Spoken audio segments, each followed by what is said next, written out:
Hello good morning friends. जैसा कि आप जानते हैं मैं प्रत्येक दिन आपके लिए जॉब विंडो के अंतर्गत कुछ नई नई जॉब्स के बारे में बताता हूं। यहां पर आपको दोस्तों जैसे किसी स्कूल में टीचिंग में जॉब आती है, किसी गवर्नमेंट में, प्राइवेट में या फिर किसी अर्ध सरकारी टाइप की जॉब्स आती हैं, तो उनके बारे में मैं पर डे आपको अपडेट कराने की कोशिश करता हूं। हो सकता है आप जॉब सर्चिंग कर रहे हो, उसके अंतर्गत आपको इन्फॉर्मेशन मिलनी चाहिए, तभी आप अप्लाई कर पाएंगे। और दूसरी चीज़ ये होती है, अगर कहीं पर वैकेंसी आती है तो उसमें एक टाइम लिमिट होती है, उस टाइम लिमिट के अंतर्गत आपको वो चीज़ प्रोसेस पूरी करनी होती है। और दूसरा ये होता है कि उसमें क्या प्रोसेस रहने वाली है, ये हमारे लिए बहुत ज़रूरी होता है। दोस्तों आज जॉब विंडो के अंतर्गत मैं आपको बताऊंगा कि एक विद्यालय में टीजीटी पीजीटी यानी कि अशासकीय विद्यालय है, वहाँ पर कोई टीजीटी पीजीटी में यानी कि प्रवक्ता और सहायक अध्यापक की वैकेंसीज आई हैं। हम जानेंगे कौन कौन से सब्जेक्ट में ये वैकेंसीज हैं और कितनी मात्रा में ये वैकेंसीज होने वाली हैं और इसकी क्या पूरी प्रक्रिया है। दोस्तों तो मेरे साथ इस वीडियो में लास्ट तक बने रहिए। दोस्तों हमें मोटिवेट करने के लिए आप कर सकते हैं लाइक, ठीक है, लाइक वीडियो को कर दीजिए और शेयर भी कर सकते हैं बाकी लोगों तक, अगर कोई जॉब के लिए सर्चिंग कर रहे हैं तो। दोस्तों यहाँ पर श्री सनातन धर्म कन्या इंटर कॉलेज रुद्रपुर उधम सिंह नगर में ये वैकेंसी आई हुई है। अशासकीय सहायता प्राप्त श्री सनातन धर्म कन्या इंटर कॉलेज रुद्रपुर उधम सिंह नगर की कुछ पदों पर हैं, जिसमें हम देखते हैं कि कौन कौन से पदों पर ये जो है भर्ती प्रक्रिया होने वाली। सबसे पहले बात कर लेते हैं कौन कौन से पोस्ट में ये वैकेंसी है। दोस्तों इसमें सबसे पहले लेक्चरर बायोलॉजी के लिए है, ठीक है, प्रवक्ता जीव विज्ञान के लिए है, जिसमें वेतनमान की अगर बात करते हैं तो 47,600 से लेकर 1,51,100 रुपये तक का वेतन यहाँ पर को होता है। लेवल 8 की जॉब है दोस्तों, और शासन के द्वारा अन्य स्वीकृत भत्ते भी यहाँ पर को दिए जाते हैं। और ये एक पद है केवल SC के लिए, अनुसूचित जाति के लिए ये पद है। संबंधित विषय में स्नातकोत्तरधारी यानी कि आपको मास्टर डिग्री आपके पास होना चाहिए। ये जिस सब्जेक्ट के लिए आप भर रहे हैं, जैसे बायोलॉजी के लिए कर रहे हैं तो आपको पोस्ट ग्रेजुएट होना चाहिए बायोलॉजी में, और प्रशिक्षण योग्यता B.Ed होनी चाहिए, B.Ed प्लस मास्टर डिग्री, ठीक है। जैसे बायोलॉजी करें तो बायोलॉजी में। अब उसके बाद जैसे अब केमिस्ट्री दूसरा है प्रवक्ता केमिस्ट्री के लिए, तो इसमें भी सेम वेतनमान रहने वाला लेवल 8 की है, और शासन के द्वारा अन्य स्वीकृत भत्ते इसमें सेम रहेगा जैसे कि जीव विज्ञान के लिए था। अगर हम पदों की बात करें इसमें, तो एक पद इसमें भी है जो अनुसूचित जाति के लिए है, ये भी दोस्तों, ठीक है। संबंधित विषय में स्नातकोत्तरधारी, इसमें भी मास्टर डिग्री आपके पास होनी चाहिए केमिस्ट्री में, ठीक है। केमिस्ट्री से आपको MSc और B.Ed होना है, यहाँ पर टेट वेट की कोई ज़रूरत नहीं होती है, ठीक है। उसके बाद बढ़ते हैं आगे, तो इसमें प्रवक्ता राजनीतिक विज्ञान यानी कि पॉलिटिकल साइंस की है दोस्तों। पॉलिटिकल साइंस में भी सेम वेतनमान और लेवल 8 की जॉब है, और बाकी सारी चीज़ें सेम रहने वाली हैं यहाँ पर। लेकिन ये जो पोस्ट है ये अन्य पिछड़ा वर्ग यानी कि OBC के लिए ये पोस्ट होने वाली है दोस्तों। संबंधित विषय में यहाँ पर भी जैसे राजनीतिक विज्ञान के लिए पॉलिटिकल साइंस, तो आपको MA होना है पॉलिटिकल साइंस में, प्लस B.Ed होना जरूरी होगा यहाँ पर, ठीक है। उसके बाद सहायक अध्यापक LT की पोस्ट आ जाती है। विषय हिंदी है दोस्तों यहाँ पर, सहायक अध्यापक LT में। तो LT के लिए आपको हिंदी सब्जेक्ट में वेतनमान 44,900 से लेकर 1,42,400 तक का हो सकता है आपका। लेवल 7 की जॉब है, लेवल 7 की है, और शासन के द्वारा अन्य स्वीकृत भत्ते भी इसमें भी दिए जाएंगे दोस्तों। एक पोस्ट इसमें केवल है, और ये अनुसूचित जाति के लिए नहीं है, ये है अनारक्षित के लिए, ठीक है। किसके लिए है? अनरिजर्व के लिए है। यहाँ पर को आप जो है कोई भी जनरल आप कह सकते हैं, जनरल के लिए है ये। संबंधित विषय में स्नातक उपाधि और B.Ed प्रशिक्षित और UTT द्वितीय या फिर CTET सेकंड आपका होना चाहिए। जैसे कि आप समझते ही हो LT में जो एलिजिबिलिटी होती है वो ग्रेजुएशन प्लस B.Ed होती है, और आपको टेट पास होना होता है, चाहे वो CTET हो या UTET हो, ठीक है। सेकंड LT के लिए सेकंड मांगते हैं।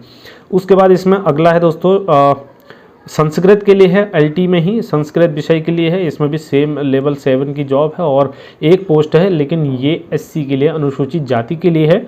संबंधित विषय में स्नातक उपाधि होनी चाहिए आपकी, सेम रहने वाला है। यहाँ पर भी ग्रेजुएशन आपको होना चाहिए, संस्कृत आपका सब्जेक्ट ग्रेजुएशन में होना चाहिए, ठीक है। और ग्रेजुएशन में के बाद B.Ed प्रशिक्षित होना चाहिए, और UTET सेकंड आपका होना चाहिए। UTET या CTET में से कोई भी हो सकता है, यानी कि कुल मिला के कहने का मतलब है टेट होना है आपको, टेट 2 होना चाहिए, ठीक है।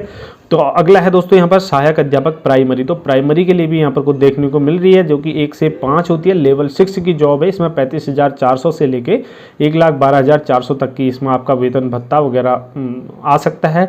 और शासन के द्वारा अन्य स्वीकृत भत्ते भी इसमें इंक्लूड है। और 5 पद हैं यहाँ पर प्राइमरी के लिए, ठीक है। तो 5 पद यहाँ पर हैं, 3 पद इसमें से जनरल के लिए हैं, अनारक्षित हैं, 1 पद अनुसूचित जाति के लिए और 1 पद अन्य पिछड़ा वर्ग के लिए है दोस्तों। यहाँ पर स्नातक उपाधि आपकी होनी चाहिए, बीएड होना है आपको, ठीक है। आपको ग्रेजुएशन प्लस बीएड, और इसमें यूटेट फर्स्ट या फिर सीटेट फर्स्ट मांगा गया है, ठीक है।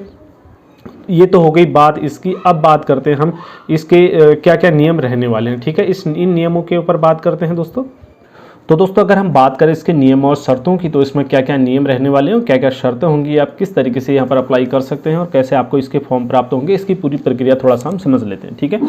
दोस्तों समस्त रिक्त पदों और के लिए जो आवेदन पत्र हैं वो आपको उधम सिंह नगर मुख्य शिक्षा अधिकारी उधम सिंह नगर कार्यालय में 300 रुपये बैंक ड्राफ्ट, या फिर आप बैंक ड्राफ्ट हो सकता है या फिर पोस्टल ऑर्डर हो सकता है, जो आप डाक खाने या अपने पोस्ट ऑफिस से ले सकते हैं, जो कि इनको मुख्य शिक्षा अधिकारी उधम सिंह नगर के नामधेय होंगे, जमा करके प्राप्त किया जा सकता है। जिस समय आप स्कूल में जाएंगे, वहाँ पर जैसे मुख्य शिक्षा अधिकारी के ऑफिस जाएंगे, तो वहाँ से आप इनको लेंगे, जो फॉर्म लेने जाएंगे उस समय आपको 300 रुपये का बैंक ड्राफ्ट या फिर पोस्टल ऑर्डर बना के लेके जाने होंगे, जो कि आपको उस विद्यालय में या उस अधिकारी के ऑफिस में वहाँ पर दे के आने होंगे, वहाँ से आपको फॉर्म मिल जाएगा, ठीक है।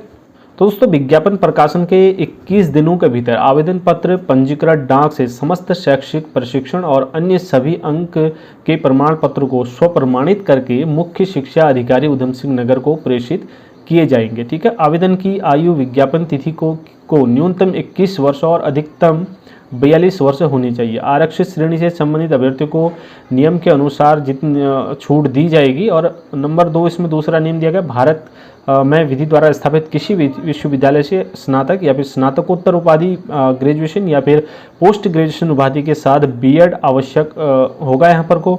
तीसरा है आवेदनकर्ता उत्तराखंड का मूल निवासी होना चाहिए।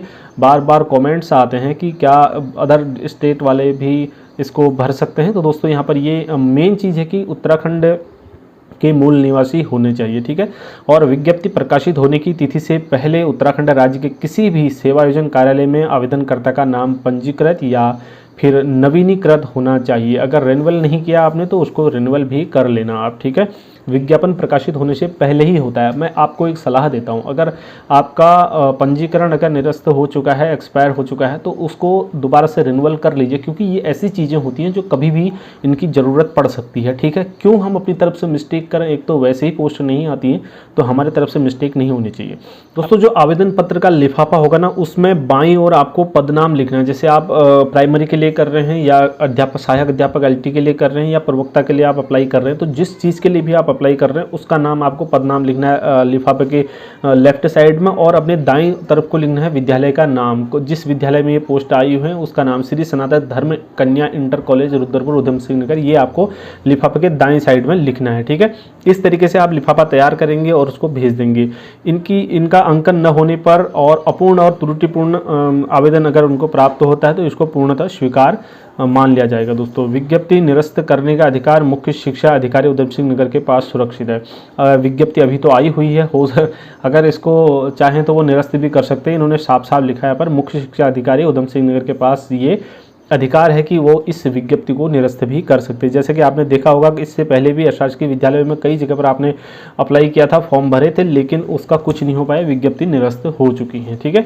तो यहाँ पर कोई एक इन्फॉर्मेशन थी दोस्तों, काफ़ी अच्छी हो सकता है आपके लिए इन्फॉर्मेशन हो। कुल मिला के यहाँ पर हम कह सकते हैं कि 10 पोस्ट हैं जो 2 प्रवक्ता में हैं और 3 एलटी में है, सॉरी 2, और उसके बाद 5 पद यहाँ पर प्राइमरी में जो है यहाँ पर सामने आ रहे हैं। तो दोस्तों अगर आप इसके लिए एलिजिबल हैं तो आप इसको भर सकते हैं।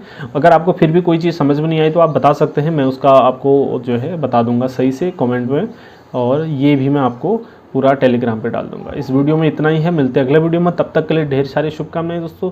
जय हिंद, वंदे मातरम।